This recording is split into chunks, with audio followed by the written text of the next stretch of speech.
Thanks for the introduction and for having me. So I'm going to give an overview of how we're using the SDGs to further our sustainability objectives. Just to point out, we're not the only university in the UK that is doing this. Many others are using the SDGs in different ways, and some more so than UCL, in fact. So I didn't want to assume that everyone knew what the SDGs were, so just a very quick summary, and apologies for those that do, and this is like teaching grandma's eggs. So in 2015, the UN set an agenda for sustainable development, setting out how the world could continue to grow economically whilst ensuring social and economic equality and not damaging the environment. And at its core were these very colourful 17 Sustainable Development Goals, or SDGs, which were to be achieved by 2030. Clearly, that's now unlikely, so they range from those you'd expect, like climate action, to others which perhaps you wouldn't, so industry, innovation, infrastructure, or decent work and economic growth. So sitting beneath these, each of these 17 goals are some more specific targets. So whilst SDG 3, good health and well-being, seems really broad and is, under it are very specific targets around topics such as infant mortality or road traffic accidents, smoking cessation, communicable diseases. And that's the same for each of these goals. In total, there's 169 targets, so I won't go through all of them. So there are a number of advantages of the SDGs as we see it at UCL. I'll talk about 4 of them in particular. First is they are inclusive. So their breadth enables us to show how all our disciplines at UCL are helping to address global problems and the SDGs. UCL is a multidisciplinary university with 11 different faculties, from arts and humanities to brain sciences, so they're quite a handy framework to involve all of our academics and researchers. Secondly, they are interconnected. So whilst you might address one goal, that could well be at the detriment of another goal. So for example, if you wanted to reduce hunger by increasing agriculture, then turning that land into farmland will have an impact on biodiversity and ecology. So these complex challenges require interdisciplinary collaboration, which is something that UCL prides itself on, having this multidisciplinary faculties. Thirdly, they're universal. So organisations across sectors, and proved by this event here, are increasingly embracing the SDGs. So they provide, if you like, a sort of a common currency to identify opportunities to work in partnership, and partnership is a crucial part of achieving the SDGs. So for UCL, it means that we can identify opportunities to work with industry or NGOs, philanthropists, industry, and so on. And finally, they're specific. So the framework is more finite and tangible than perhaps terms like ESG or CSR or even sustainability are, which are a little bit more blurred. It's hard to define exactly where sustainability starts and where it ends. So that's made it easier for us to align our activity with the different goals in the framework. And also it seems easier for our staff and students to engage with them. They're easier to grasp than a concept of sustainability.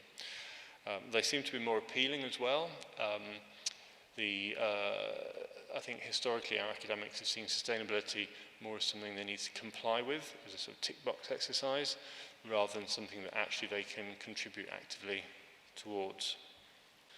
So recognising these advantages, UCL established the SDGs initiative, which I lead, to, as Caroline said, maximise our impact across all the on the SDGs.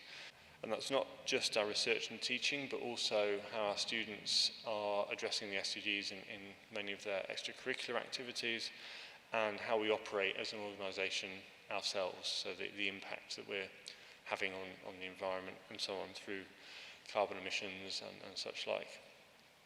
So the initiative seeks to identify in the first instance and then connect and stimulate activity at UCL that is addressing the goals. And we can do that through facilitating collaboration, both within UCL. It's a very big place, so most of the time people don't know what other people are doing, and this is a way to surface research, for example, in a similar realm or addressing the same problem across different faculties, but also, as I said, externally. So I'm going to talk briefly about how we fared in these different spheres of activity. So ironically, the initiative and myself, we're based in the research office at UCL, but ironically, research has been the hardest sphere of activity to actually influence and encourage more activity.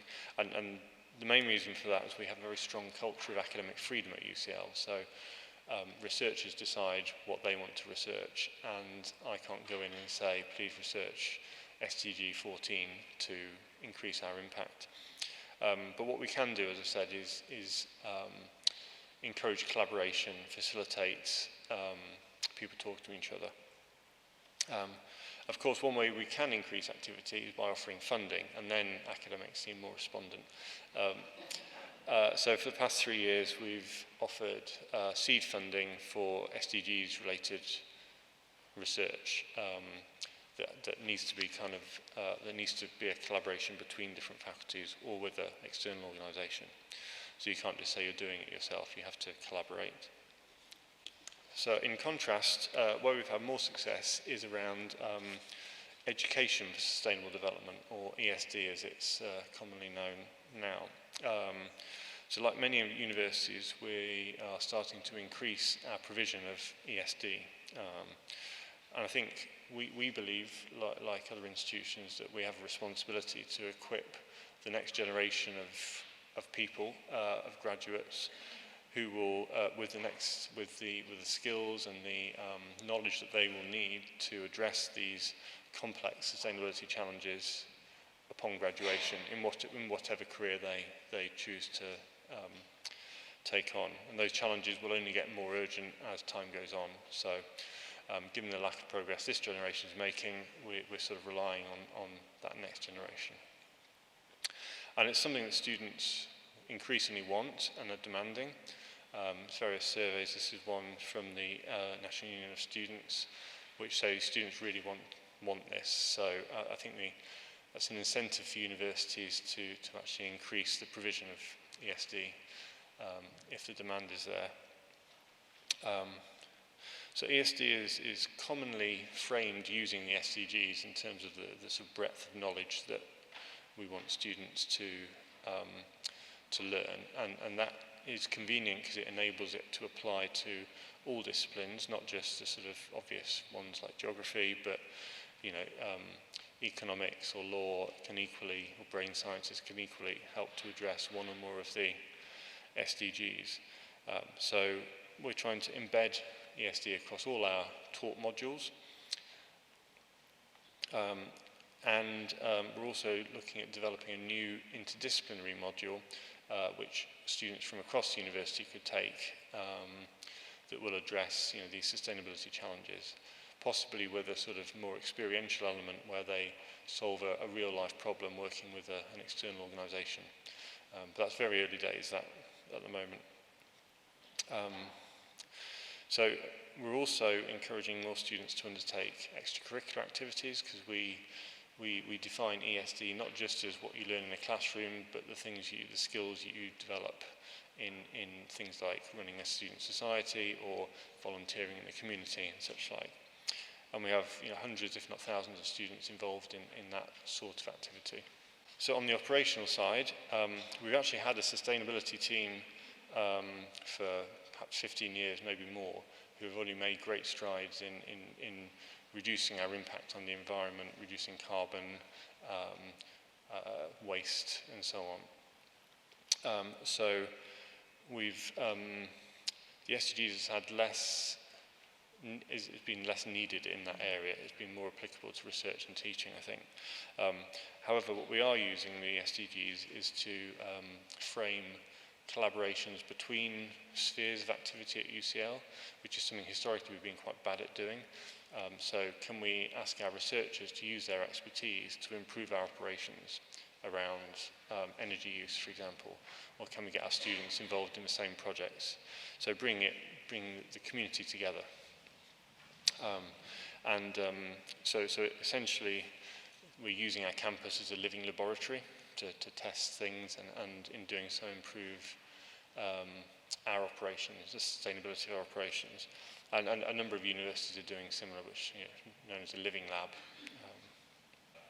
So as well as internal partnerships, as I say, the SDGs are really good at framing external partnerships. So we're trying to match our expertise with industry or third sector organisations.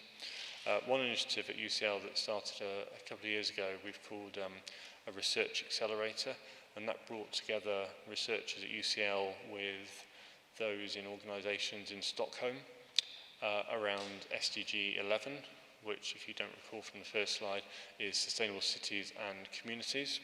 And through doing that, that attracted additional sort of top-up funding. What I'd like to see, and we're some way off this, is doing the same, have that model for each of the SDGs. So we have, 16, 17 research accelerators. So our aim is to maximise our impact on the SDGs, but we didn't really know what our impact was to start with, so we didn't know how we were going to maximise it. So what was really important was measuring our activity. So we've been doing this in a number of ways. We've been using an AI tool to map our talk modules against the SDGs to see where the ESD is happening already at UCL, where we're educating our students. And others have done similar. Others have asked their students to make that judgment call. Others have asked their staff. In the coming year, we're going to ask all the module leads to verify the results of the AI tool, which will be interesting given suspicions around AI. But we have 6,000 plus modules, so it's not something we could do any other way. So elsewhere, a lot of universities and we are also doing the same for our published research papers. So we use data produced by Elsevier, who use a different AI tool to do that, I understand. And other people have used different tools to get to the same point. And you can see on the graph on the slide, research around SDG 3, health and well-being, is actually off the scale because it's such a large part of UCL. And we've been reporting on all this measurement in an annual report that we publish. So we've also, aside from AI, been classifying other activity by SDG, again to get a sort of picture of where we're having the most impact. So among those, we've looked at donations and which SDG people are donating towards, student startups in our enterprise team, and community volunteering projects that students have undertaken to address different SDGs. We're conscious that whilst we do all this measurement, it's far from perfect, and there's a lot to improve on, but you've got to sort of start somewhere, otherwise you never start, because you'll never perfect it. And then finally, much of what we've been doing since we launched the initiative has been showcasing activity to raise awareness, primarily internally, as I said, to encourage people to work together across UCL. So we've got a website where we've got 130 or so qualitative case studies of the different activities that we've been undertaking. We published this annual report, as I said, and we've also produced 2 series of an SDG podcast where we have academics as guests to discuss SDG-related topics. So one recent one was whether the culture and the arts and humanities were contributing sufficiently to the SDGs. Another one on, has been on kind of what will follow the SDGs, what comes next. So as I say, we've only been going about 3 years, so we're still on a huge learning curve, and thankfully learning from other universities and organisations who are in a much the same position. But the 3 challenges that we've faced and haven't quite yet resolved. The first is scale, so everything at UCL arguably addresses one or more of the SDGs, and the initiative is just me at the moment, so trying to identify exemplars across everything that UCL does has been quite tough. The second one is that for a number of years we've, and like a lot of universities, we already have our priorities for research or areas of focus. So we call ours the UCL Grand Challenges, of which there are 5, and they're things like climate crisis or data-empowered societies. So areas that need addressing, that we try to bring together different disciplines to solve a complex problem. So not unlike the SDGs, other institutions have global goals or global research priorities. So now we're sort of overlaying 17 different areas of research on the 5 that we've already got. So we're trying to work out how the 2 complement each other. I mean, clearly the goals have a greater breadth, so there is areas of research that don't fall within the 5 grand challenges.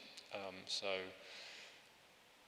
my view, yet to be accepted by UCL, but hopefully so, is that UCL's kind of main mantra is that we solve global problems.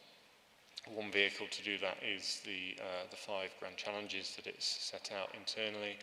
The other is 17 SDGs. So 2 vehicles to get to the same destination. And the third one is measuring impact. So I talked a lot about how we're measuring activity against SDGs, but realistically that's really the extent of activity. So we're classifying activity into 17 buckets and counting how much is in each bucket. What we haven't been able to do yet, and as far as I'm aware no other university has, is measuring the impact of that activity. And kind of connected with that is I mentioned the targets at the beginning, so potentially you could, what is UCL's impact on reducing road traffic accidents, but then you've got to try and work out and isolate what our impact is compared to everyone else in the world that's also trying to reduce road traffic accidents, and these are questions that we're some way off resolving. I just wanted to finish with a photo which I'm very proud of, which is we flew the SDG flag on our main building to mark the UN's SDG Day in September, to raise awareness of the SDGs and the urgent need to achieve them. And that there is a flag in existence and a day that happens, and that we persuaded UCL that we could fly the flag for the day, I think illustrates the sort of the tangibility of the SDGs and how they can help raise awareness of the sustainable development challenges that the world faces. Thank you.